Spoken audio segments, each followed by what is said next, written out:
I find your community of people very resembling to the stuff that I've gone through. How long are you going to hold on to that money and not put it to work? There's a difference between feedback and being a hater. I don't feel like men are operating the way that they used to. My desire for growing is much bigger than my fear for losing. If you want results, you got to go fight for it. You got to go take action.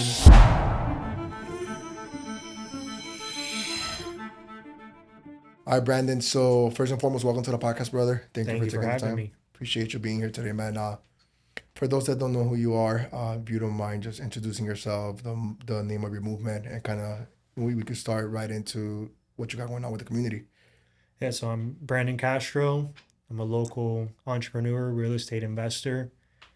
And right now I'm on a journey of just impacting as many men's lives as possible. I created a community for men called Momentum.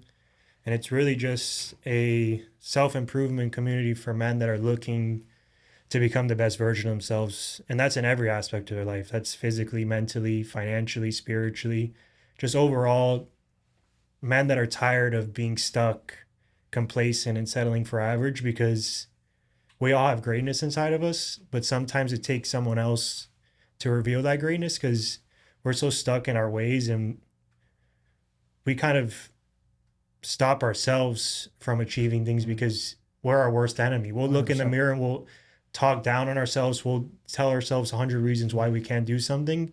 But I feel like when you're surrounded by the right group of people, you're in the right circle, you can achieve so many great things. And I love that, man, because part of the developing that I do in my business with a lot of our guys and gals is you are your own worst enemy. And the whole glass half empty, half full theory applies to so many aspects of our life. Before we get into where this was born and where the idea came from and kind of how you got into starting this community and this movement you have going on, walk me through your upbringing real quick. You don't have to get crazy into details, but what was it like growing up? Obviously, your family, it's in real estate, but I know that they had a big business. I kind of know the story. So walk me through your years coming up. Did you play sports? Because I'm trying to put together how we got to Brandon today, who is inspiring and motivating so many men. There's got to be a story behind that. So if you could kind of shine some light to that, that'd be great. Yeah, the version that you're seeing here today is completely different than that past version. To me, that past version is no longer in existence. But as far as my upbringing goes, I'm second generation of, I guess, he's a wealthy family. Okay. My family came from absolutely nothing. My dad was on Section 8 housing, literally worst of the worst circumstances you can think of. My mom, not any better. They literally started a business with $1,700 and were able to exit at $1 billion valuation 20 years later. So I was able to see that rise of wealth and that journey that they were on. Obviously, when I was born, they had money, but they were doing well for themselves, but it's nowhere near right as to what they've been able to build today. And I was able to see that journey from the time I was born until when they exited maybe 5-6 years ago. And that's kind of what instilled this entrepreneurship, this mindset that I have, that it's just like relentless, never settle, never be okay with average. It's just like constantly keep chasing your goals and your dreams. Because if someone can go from a $1,700 investment to $1 billion exit, it's insane. You can't tell me that things are impossible. And Brandon, the first thing that comes to mind when you tell me this, and I love the story. Ironically enough, I hope one day I can repeat the story because my first batch of leads that I ever bought, which is how I built my entire business, I didn't even have $1,700. I sold my pops a policy, a life insurance policy, and my commission happened to be $1,700 that I threw into a batch of leads. But, growing up the way you did, it's a double-edged sword. Yeah. Because you have happened to take the character traits and the good ones that built your family empire and kind of like embrace that and take that on and kind of run with it. What do you attribute that to? Because I've seen the opposite side of the coin many, many times where it becomes lack of, like, you're not grateful for it, you don't know what it took, so you kind of take things for granted. Where do you think that you can attribute you taking those, those positive things that you learned coming up and actually applying them in your life? Because it would have been easy for you to be like, oh, well, they did it, I don't have to do it, Yeah, like you said, there's two different opposites. Like a lot of people that I know that come from similar situations, it's actually hard for me to connect and relate with them because the mindset is Total opposite. just completely different. I was always raised with the mindset of like this. Yeah, we're like blessed is not even I can't even come up with a word because it's beyond blessed. I get to experience a life that 99.99% of people don't. And I never take that for granted. And I was always raised with the mentality as you can't take this for granted because tomorrow this could be gone if we let off that gas. If we get comfortable, this is not guaranteed. Right. And that's just something my dad instilled in me 24/7. And also too, more than words, parents don't realize like kids watch the way you move. They watch the action you take, the way you carry yourself. I saw how my parents continuously fought. They didn't stop. It just never got satisfied. So for me, as a kid, without even realizing it, I was just absorbing that kind of energy, that mindset, that way of life. And as a kid, you could ask anyone. I've always tried to figure out a way to make money. I'll try to sell this. I'll try to sell that. I was just hungry as a child. So for me, I can't picture myself living a different kind of way or different mindset. Like even to this day, I feel like I don't have money. Like I'm hungry. Like I have $5 in my bank account. I'm hungrier than people that are nowhere near in the situation that I'm at, the blessings that I have. It's like I feel I can't even explain like the way I feel. I feel know what like you mean exactly. Trust me, because I see it all the time. Again, going back to kind of what I do for a living. Sometimes it's not like the money you have it doesn't really matter to who you are. I see people who are that broke that are lazy. Yeah. And then I see people who are very well off, wealthy, who are not lazy. And then it doesn't even add up half the times, right? Because you could, in theory, wake up at 10 in the morning every day. Yeah, when I wake up early, I wake up early as hell. The first story I see is yours. You're running, and like I don't think there will be any short-term impact in your life if you decided to run at 9 in the morning instead of 6 in the morning, whatever time you're running at. Yeah, you choose the path of most resistance, which is, it's definitely a big telling of how you were brought up. And I do agree. I think kids do follow actions far more than words. It's kind of like when my mom would tell me not to do something, I wanted to do it more. But when I will see them do something, it's like, okay, well, I want to, you start emulating what you see. Yeah, exactly. It's amazing. All right. Brandon, you seem like a competitive person. Did you play sports growing up, or like were you involved in athletics at all? Because obviously you took a journey in fitness now, and then I want to see if there's any correlation there. Like as a kid growing up, I always played basketball. Obviously, my height was never my advantage when it came to playing that sport, but that has been my sport of choice since I was a kid. I've always been a competitive person. Even when you take those assessments like the strength finder and all that, every time, number one is competition, competitive. It's just like, that's what fuels me. And people, ever since I was a kid, people would like to call me, oh, you're a sore loser.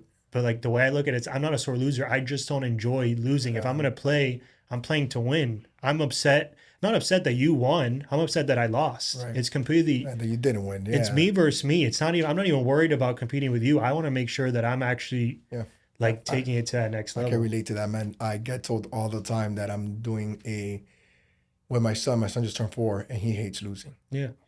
And like I got sat down by my parents and by my in-laws, like, hey man, you got to show him that sometimes in life you're gonna lose. And I'm like, he's 4 now, but he was 2 or 3. I'm like, let him get obsessed with winning. There's nothing wrong with that, because he wants to be the best. And obviously, I guess to a point where you don't want him to be rude or throw a tantrum if he loses. But I think building kids to where they want to win all the time, for whatever reason, gets looked at as you're creating a monster, which maybe you are creating a monster in a positive way, who turns out to do really big things in life because they just want to win all the time. So yeah, I agree. Yeah, it makes total sense, dude. So all right, so you're 28 now. Mm-hmm. When you finish high school, did you go to school? Were you trying to pursue an education at all, or are you more like me who didn't want to go to college? Like, what did that look like for you? So after I graduated, I technically didn't want to go to college. I didn't want to do all that kind of stuff, but obviously, like, all my friends were going, blah, blah, blah. So I decided to go to Florida Gulf Coast. I went for a year. Okay. I originally went to study finance because obviously My parents were in the finance business. It just made sense as to why to go do that.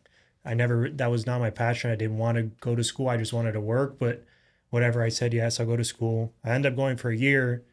I'm in school for finance and they're teaching me marine biology. So I got to the point where it's like, I've had enough. Like I'm wasting time. I'm not getting anything out of this. So I went to my dad and I told him, like, listen, this is pointless. I'm not enjoying myself. I wasn't even the kid going to the college parties. I've never been that person. Like I don't enjoy going out. To me, that's not fun. I get it. Some people like it, teach their own, but that's not me.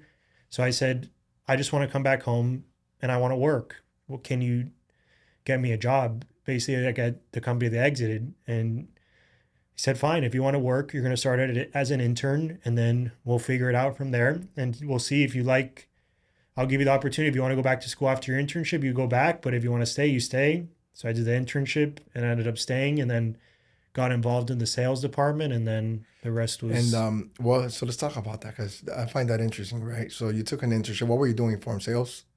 So in the internship, I originally started off, I was like one of the first people that started listening to phone calls. And then I would listen to phone calls and they gave me like this one product and I had to come up with a script because based off the data, the script that they had right now wasn't producing enough results. Gotcha. So they just gave me the task, like, let's see if you could come up with something. I was successfully able to come up with a new script. It started working, blah, blah. After that internship, they moved me into more of a manager type role of one of the sales departments. And kind of that's just how I was getting involved in that aspect. Was it weird to work at the company that you have been around your whole life, or did it feel like you were home?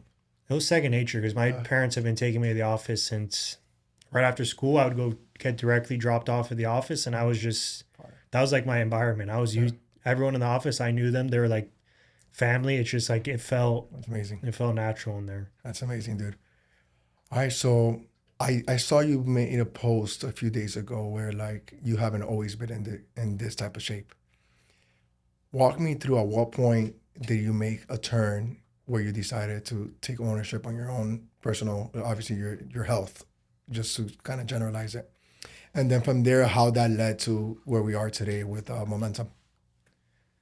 So I'd say like I said before, this version that you're seeing of me, this mindset, this confidence, this everything you're seeing didn't exist at one point. I did lose it for a couple of years. I did go through like a rough patch mentally where I was just out of it, like extreme anxiety, just felt like crap 24/7. The minute I wake up to the minute I sleep, I was just like in this hole that I couldn't get out of. And it lasted 2 or 3 years. And there was days where truthfully, I wasn't excited to wake up because it's like, crap, now I got to deal with this again. Yeah. And it's just like, it was a constant battle. And at that point, the last thing I was thinking about is taking care of my fitness, taking care of my health, taking even my business life serious. I was in such like a hole that all I could fixate was on this problem that I was dealing with. And instead of focusing on the solution of the problem, I was just drowning in the actual problem. And I would just complain. I'd go through that whole thing. So I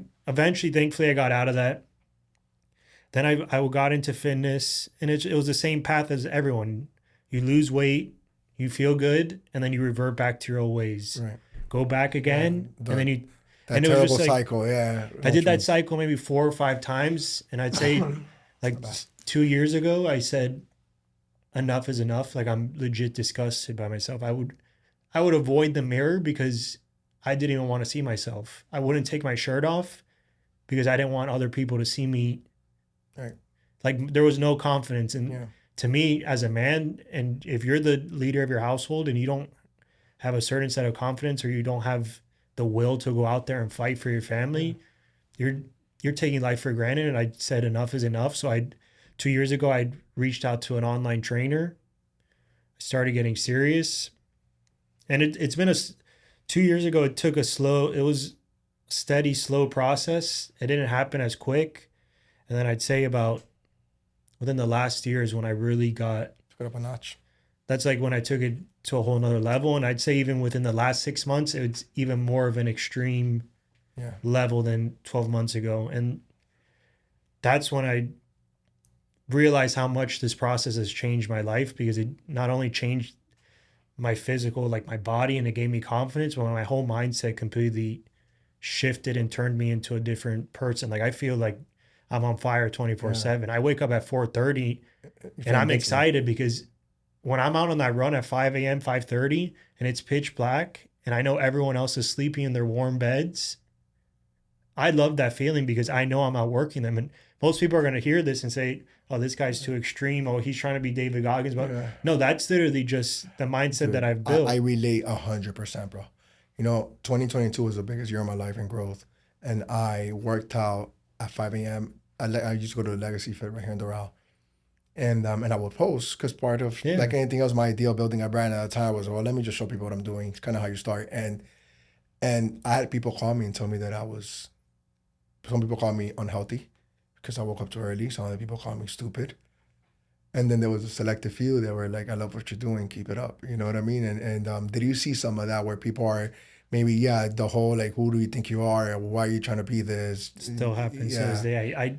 Feel I hear stupid. what people say, not even directly through them, but through other people. And I know a lot of people, problem is when you go through this journey and you make such drastic change, people are going to say, oh, you're cringy. Oh, who does he think he is? He thinks he's better than everyone else. And I even get like the reactions when I post about waking up at 4:30, getting the cold plunge. I'm not telling you that doing this kind of stuff is going to make you successful.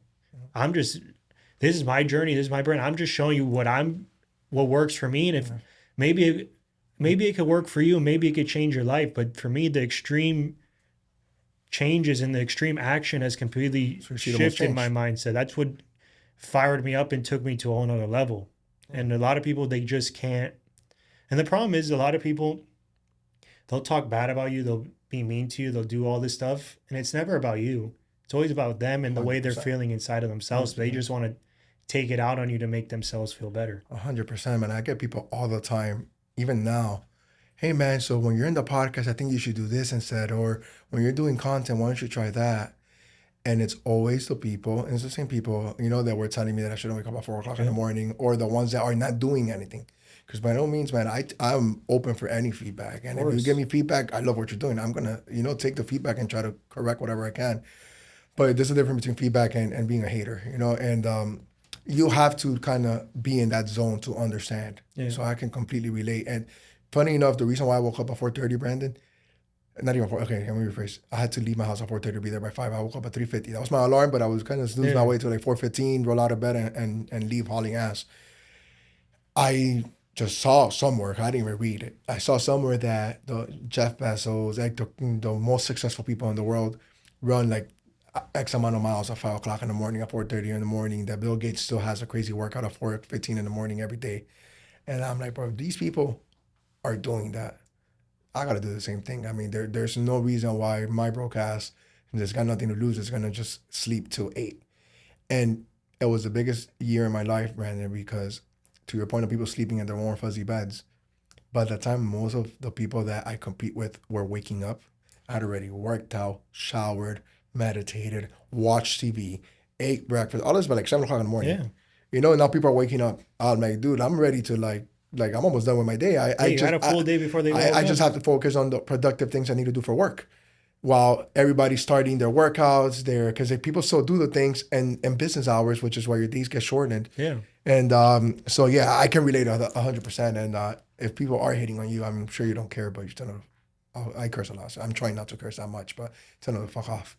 Yeah, I've gotten Because to at the the end of point the day, where it's like, like, bro, like you wake up at 4:30 without having to. I find it even more impressive that you actually don't have to. And those same people are the ones that if they got a job that paid them whatever their number is and they had to wake up at 4 in the morning, they would. Which is what really drives me insane.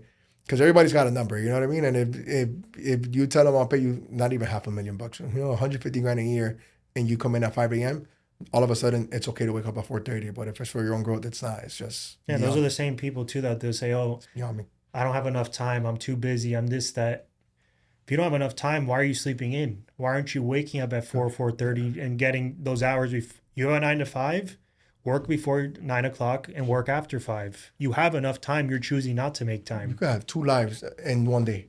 Yeah. Literally. So yeah, I mean, we can get into a whole business rabbit hole of what you could do during the day, but It's crazy. some of the most successful people within my space have done this in a full-time job till they made enough money to quit their full-time job. No excuses. yeah, time away from family, but you sacrifice for other people. Why wouldn't you Yeah, do it for success yourself? takes sacrifice, and you got to ask yourself, how bad do you want it? Dude, you know, it's like, uh, I, I have a business coach and I had a meeting with her, a tough meeting with her today. And she was trying to get me to like get the desire of getting something done be more than the resistance that I have towards it. And what we uncovered is that for me, the fear of, because she's like, hey, what you're not doing could be life threatening to the business. Mm-hmm. I disagree, but that's what she's telling me, and that's why I pay a coach so she can call me on my shit. And I was like, well, the fear of going to zero, that doesn't scare me, you know, because I built this from scratch. I know I can do it. It's like working out. Like right now, if somebody tells you, if you, God forbid, knock on wood, you have an injury, you know you'll get back to running as soon as you rehab. Like you're not scared that you'll never be able to get in the same shape again, you know? But what really like scares me is not getting to the level I want to get to. Like that, my desire for growing is much bigger than my fear for losing. And this happened at 1 o'clock today on a Zoom call. And I could tell that she was like, oh, because she was throwing the whole book at me of reasons why I'm being resistant to something. And I'm like, I agree that I'm being resistant, but it's not for the reasons you think, you know? And I think that's the thing with a lot of people that have, when you unlock a level, I think there's levels to everything. And I am eager to unlock the levels above me, like I'm sure you are. But when you get to a certain level and I'm no longer playing defense, I'm playing offense, you know, and I want to get to that next level. And if you tell me what I'm the most scared of out on planet Earth, outside of obviously things with my family, is not growing. I'm not scared of losing. If I make the wrong move and shit goes south, I just build it back up, you know. And obviously nobody wants to lose. It doesn't mean that, but it's like the lack of growth to me is more painful than the possibility of failure. And yeah, I know that happened today. So perfect Yeah, because timing. it's like you don't want to go to sleep with any kind of regret, knowing that, Dude, I try everything. I could have taken this opportunity, I could have taken this chance, but I didn't do it out of fear or because I wanted to play it safe. But unfortunately, when you're on the path of success and you're on the path of just grinding it out, fear, it's not a thing that you could allow 100%. To control you. I try to use a gambling analogy, which wasn't good. It wasn't productive for the conversation, but I'm actually a horrible gambler because I don't like losing. Yeah. So I stay away from the casinos. But all right, fantastic, bro. So momentum. Let's talk about that before we get into some of the real estate stuff that you were telling me you're doing. But talk to me about momentum, because I see the community growing. I know it's went from one guy I know to a handful of people that I follow that are part of your community. Walk me through what it is, where it came from, and kind of what you're looking for, what type of people you want to hopefully join you along this journey. Yeah, so it's basically just, it happened one day to the next. I just made a decision of I want to impact as many men's lives as possible, because in my honest opinion, I don't feel like men are operating the way that they used to back in the day. That men today are not true men. They're not taking care of their families the way they should. They're not showing up for their spouse the way they should. They're not being the leaders that they need to be in order to impact the lives around them, whether that's your employees, your family, and most importantly, your children. And it kind of just started because, as I was telling you, me and 3 friends, we did 75 hard. And Andy Frisell, that's, besides my father, that's one of the people that has impacted my life in crazy ways by just listening to him.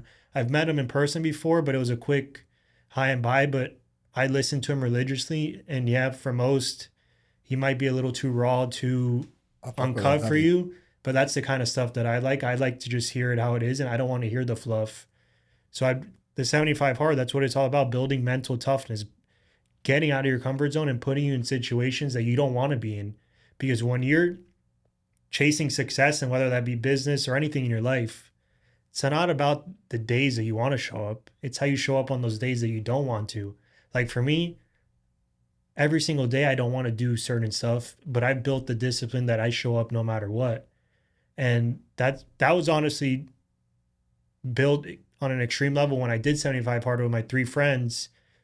And like I said, we had a rule where if any of us mess up and don't do the task, we're all starting at day 1. It's not just about you and you start at day 1 and we're over here on day 40.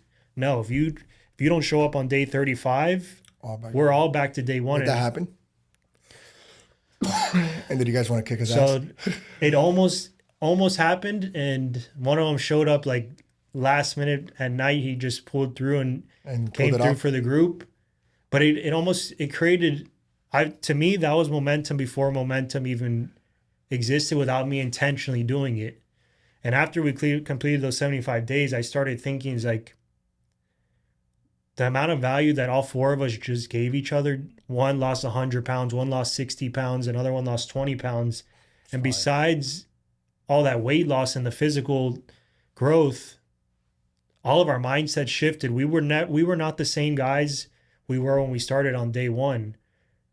So for me, I started thinking is like, how many guys have this circle of men that are pushing them to be great versus how many guys they have around them that are telling them to go out to go get a beer or let's go talk to these chicks. Let's go do this. Let's go do that. Providing you no value in your life.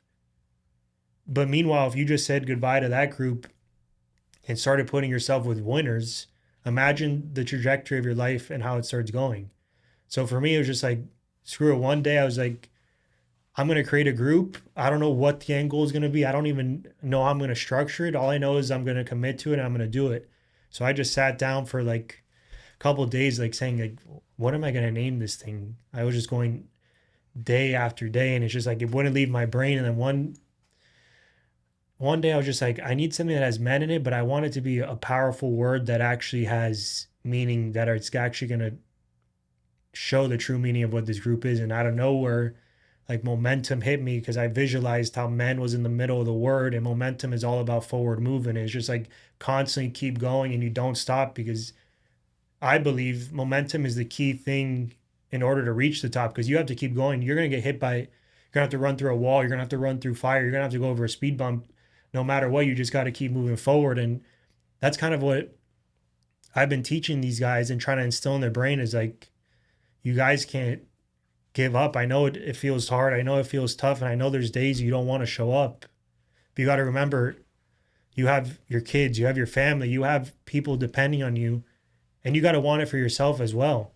Because it's like so many guys are just like sitting around waiting for things to happen, thinking Amazon is going to come deliver it, Amazon Prime overnight. And it's like, if that was the case, everyone would be billionaires. We would all be on private jets. Everyone would be on their 100-foot yachts and life would just be beautiful. But unfortunately, that's not reality. If you want results, you got to go fight for it. You got to go take action. And that's just kind of like, that's the energy of what the group is about. It's like, don't settle. Don't be okay with average, and just keep fighting for what you want. If your dreams and goals, if you think it's impossible, you need to change your mindset, because it is possible. The reason why you think it's impossible because it sounds so hard and difficult that you don't want to go through that process. So I'll tell you, you said so many wonderful things that I want to kind of circle back and unpack, but one of them is, who do you surround yourself with? You know, I think, dude, down to like my barber, he's talking to me about like growth and business. Yeah. Like, I mean, like I don't want to spend a minute of my day losing brain cells where people are not looking to grow. 100%. And it is a direct correlation to how successful you become. Going back to my business coaching stuff, is like it got to a point where I feel like I hit a ceiling because I became really good in my world, and all of a sudden people are looking up to me for help, which is amazing. But I'm like, who the hell do I go to now? I have nobody to ask questions. Yeah. Then I will reach out to a few guys that I know that are really successful, but you also like, you don't want to bother them. Mm-hmm. And it's you know, always looking for mentorship. It's been extremely like, it's probably the biggest thing that's worked for me in my life is just asking others for help. And people are so afraid to ask for help. And I think being part of a community, you have people that are in the same, you know, in the same frame of mind, that you're going to be able to get the help you need without having to maybe go through the things that somebody like me who feels uncomfortable asking me, reaching out to you like, bro, can you help me? And I don't even know you. You know what I mean?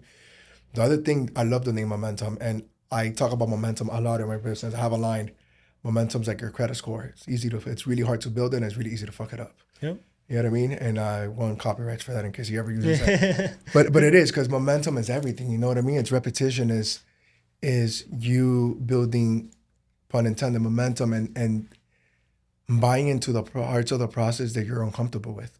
Because you lay out a path, right? And we can walk through the things that you guys are following on a daily basis. But is when I was doing 75 hard, there were some things that were easy for me. So I would knock that shit out in the morning. You know, like I'd go for my indoor workout, the first one, and I'd start drinking water and Yeah. making sure. But then when it came to like reading the book or the outside workout, that's what ended up screwing me up was the outside workout. The time that I got furthest in the process, and it's how do you buy into parts of the process that you're uncomfortable with? Because in our world, we're in the insurance business. We got to make phone calls. You have people that will do like they'll wake up early and they'll invest in their business and they'll do self development. They'll do all the stuff Yeah. that's cool, and like I'm following the path. But then the stuff that they're uncomfortable with, they have resistance towards. All of a sudden, they're like, "Well, that part I'm not quite doing just yet." And I'm like, "Well, that one part that you're uncomfortable, that's where your biggest growth opportunity is lying right now." And it's a wonderful name for that reason. And I think you're doing something fantastic, bro. Because not enough. When you look at groups, men groups, and I did some research, so you were coming on, so I wanted to make sure that my idea of what this is, that it wasn't wrong. A lot of them are not accessible or welcoming. They don't seem welcoming. I'll be Yeah. honest with you. A lot of them are by maybe older men. Then that's not many 28-year-olds are. Then maybe there is, but now that I found on Facebook, at least on the groups that I saw it because you sent us a thing to join a group one of these days. And I think the biggest thing that I see from an outsider looking in is that it's welcoming.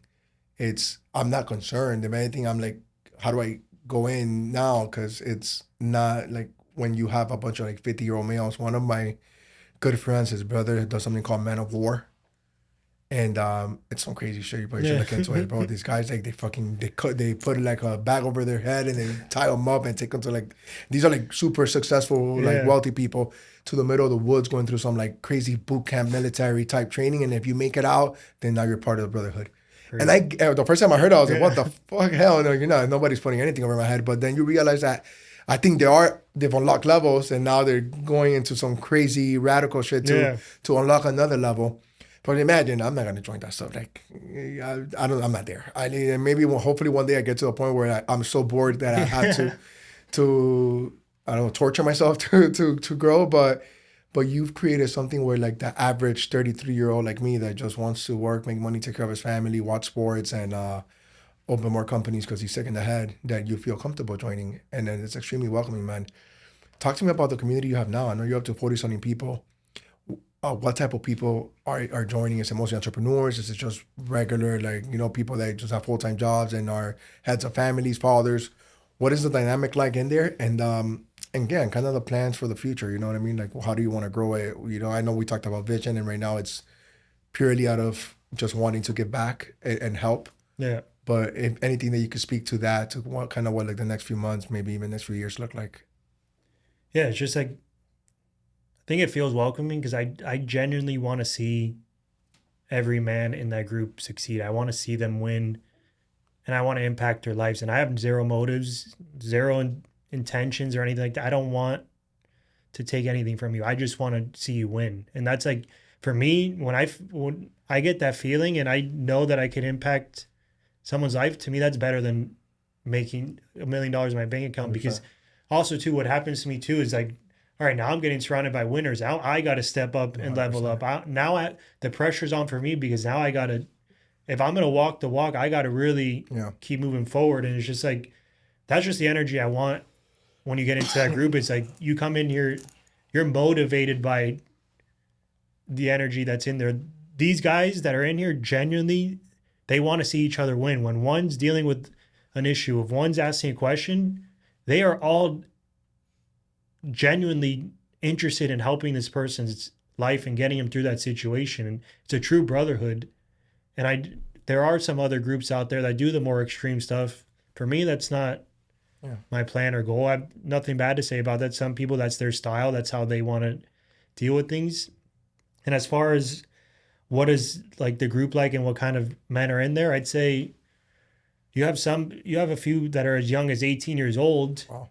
And then you have all the way up to late 30s. And it's just kind of a mix of, I'd say all of them have that entrepreneur dream. There's a good amount of them that actually have their own businesses. They're making good money. But then you have the group of guys too that are dealing with the 9 to 5, and they're trying to figure out how do they get out of that and create that wealth and income for themselves and get out of that 9 to 5 and become their own boss. But I'd say the overall energy and spirit is in there is the entrepreneur dream of wanting to create that success for them.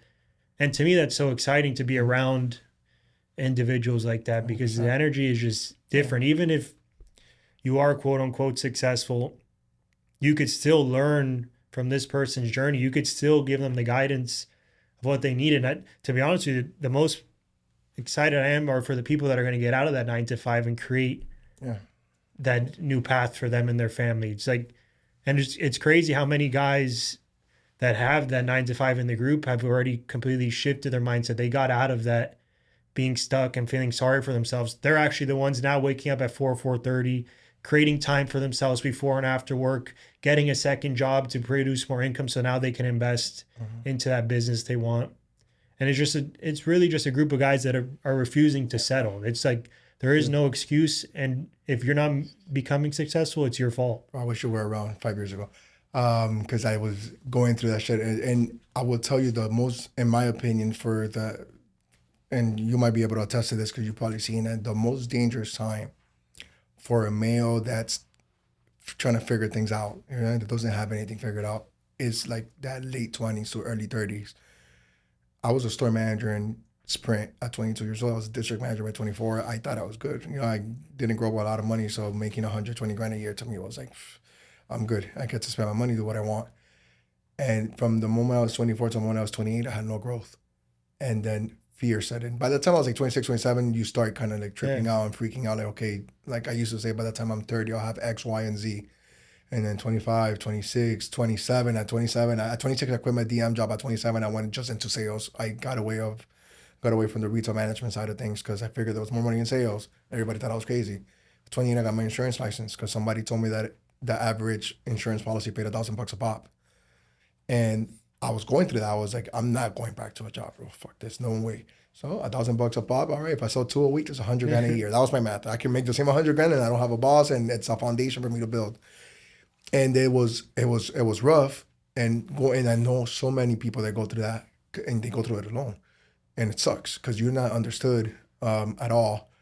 And there's always that big cloud of like you could just go back to your job, and as miserable as you are in your job, at least it provides some level of stability.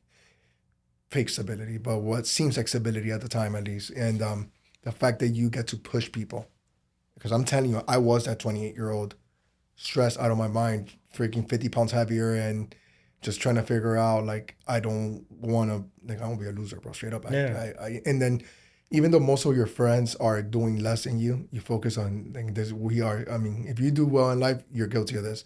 You focus on the 3 or 4 that are doing really well, and now you feel like you're behind the 8 ball. Yep. And dude, it's a hard time. And I think that what the reason I invited you to the podcast really, Brandon, was that is I find your community of people very resembling to the stuff that I've gone through, and I'm not gonna sit here and act like I'm completely on the other side because there's levels to everything. Yeah. But like at least the initial wave of leaving your job to like becoming an entrepreneur, it's the hardest. Listen, your first million is the hardest million. And for me, that was like, I'm a truly believer that honestly, $1 million ain't money. Yeah, that's all the thing that I realized when I made my first million. I'm like, I'm still broke. Fuck, it's not even enough money, but your first million is the hardest one by far. And once you learn how to make money though, and on the entrepreneurial side, then you can just repeat it, rinse and repeat. And you're getting people out of, at least mentally, which is the hardest part of the game. The X's and O's of business are always going to be there. You could YouTube everything, and you could learn how to do anything. But the mental aspect is what nobody teaches you. And yeah, you guys are doing a fantastic job of. Yeah, it's a scary path for most. Listen, and if I could help in anything, but by all means, I think I'm the most relatable person to the person you just described, because it was me. And I know how hard it is.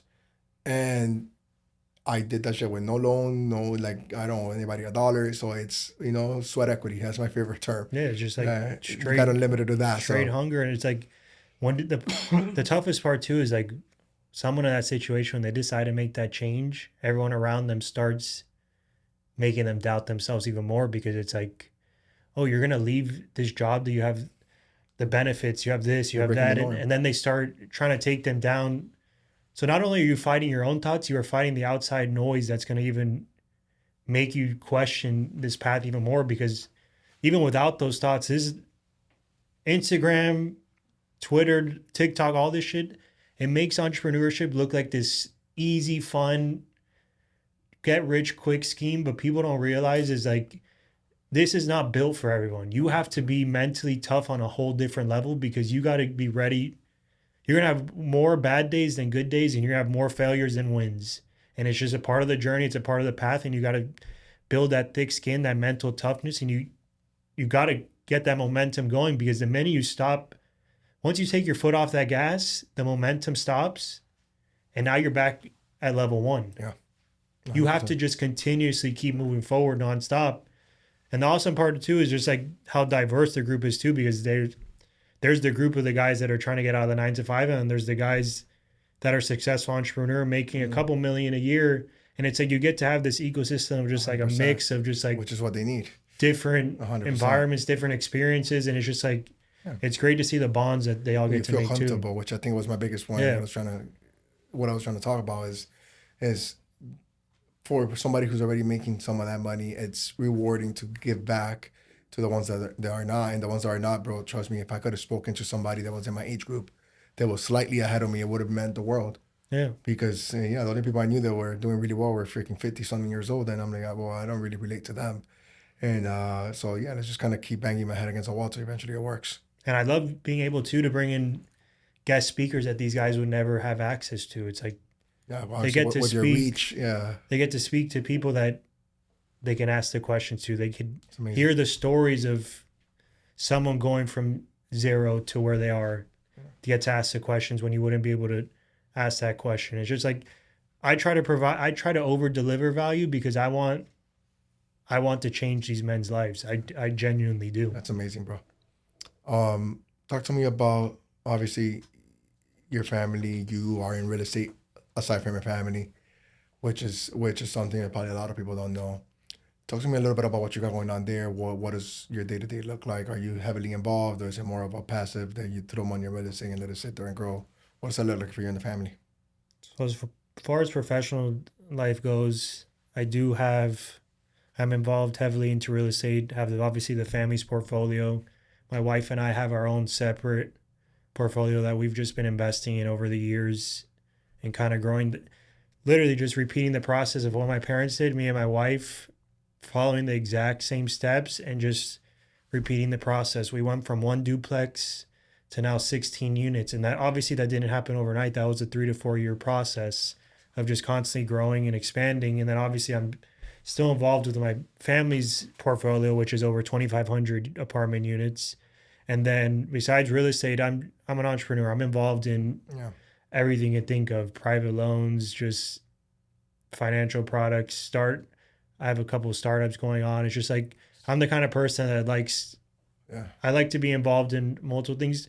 My goal is to build as much income so then I could go invest into the real estate to continuously build wealth. And that's obviously, I got to experience that firsthand, is how I saw my family produce a substantial amount of income and then invest it into real estate. And now that real estate is worth a crazy amount. It's just like, and that was built over time. That's just steady grinding and just putting that money away, putting it to work. Because a lot of people, I get it, have a savings account, save it for when you want to invest, but also too is like, how long are you going to hold on to that money and not put it to work? Nobody's ever gotten rich saving. Nobody. Yeah, save, but have a goal with save it to this and then go invest. Keep, like, your money needs to work for you. Just by saying, oh, I have this much in the bank account, you're technically losing money. You're not building wealth. Like for me, I'd rather have my bank account low and my investments high, because I know in 10, 20 years from now, your bank account's still going to have that dollar amount and my money just 10x'd itself and it's on a whole different level, giving me cash flow as well. So I don't talk much about like my professional business life currently. I'm always an open book and always happy to share, but I am a serious entrepreneur and I do heavily invest my money. It's just, I like to focus on right now what I'm focused on. To me, I'm driven by money, and that's not even by like, because I want the materialistic stuff or I want to say I'm rich, I'm this, that. I just love the process of building wealth. Like to me, that's like a sport. That's like what basketball used to be for me is now Yeah. business. Like it's fun. It's what I like to talk about. It's like what I want to be surrounded by. There's people, they're not involved in this kind of lifestyle, and they're like, oh, do you ever get to enjoy life? Do you ever talk about anything else? I don't want to talk about anything else. This is what I like. This is life. This is, to me, this is where I want to be surrounded with. Yeah. You enjoy it. Yeah. I can relate so well to all these things. Yeah. It's like, what's the point of having money if you don't enjoy it? I mean, I enjoy the shit out of my money. What are you talking about? Yeah. Our definition of enjoying is still completely different. Yeah. Brandon, what advice, just to kind of recap here as we get towards the end, what advice would you give? Let's go with an 18-year-old male in this case, because, obviously you're 28, so 10 years ago. An 18-year-old young man that's graduating high school that maybe his family did well, you know what I mean? And that they don't know if they should follow the steps, if they should do their own thing, what advice would you give that person? So basically 18-year-old you. Yeah, when I look back, 18, there's so many things I could have done that would have sent me to a whole nother level that I'm at right now, because at that age we fall into the trap is like, we want to go party, we want to go do this with our friends, and we get comfortable. We don't realize, like how my dad says, our minutes are non-refundable. We don't realize how quick 10 years goes by. Because for me, I'm 28 now, but when I look back at 18, it doesn't feel 10 years. It doesn't feel how, like, it's just crazy how time passes, and when you don't take advantage of that, you just keep losing opportunity. And if I would have taken action the way I do now at 18, yeah. And of course, people are going to say, oh, you're already in such a good situation, blah, blah, blah. Again, my mind, I don't think that way. I don't register actually the situation I'm in. So for me, my mindset comes from the average person. Is like, stop hesitating, stop thinking that time is unlimited and you're just going to go do it. Most guys will say, oh, I'll do it when I'm like 23, 25, once I'm done with college, having fun, I'll start to get serious. No, get serious now. Make the decision now. Do the opposite of what all your so-called friends are doing. Work now and have fun later. Because I promise you, if you put in the work now, you grind it out, you do all the hard stuff, your future self is going to thank you. Because you are going to build that wealth. You're going to build that career. You're going to become successful. And when your friends are still working, you're the one now living off of your investments, enjoying your life, enjoying your family, teaching your kids how to now take this to a whole nother level and reaping the rewards. No one looks, nobody wants to look in 20 years. They want to look at tomorrow. But they don't realize is like the instant gratification mindset is going to get you nowhere. It's going to get you, it's going to get you the small instant win, and it's going to give you that high in your head. But you got to think about it too, is like, where can I be in 10 to 20 years? You could have said that better, bro. I think, short-term sacrifice, long-term success, rinse and repeat over and over again. And, the path of most resistance, I talk about that all the time. It's like, if it's hard now, it'll be better later. So how much can I take now? And you'll be surprised how tolerant you become to pain, because it doesn't become pain after a while. It's just the norm. So, dude, keep killing it. You're doing a heck of a job, bro. And I appreciate you coming on so much. I know that we were trying to work it out for a little while, dude, but anything that I can do to support whatever you need, dude. I love what you're doing, and I love to contribute however I can. I appreciate that, and I appreciate you having me on here, and looking forward to just building a better relationship between the both of us. For sure, brother. Well, thank you very much, man. Thank Appreciate you. it.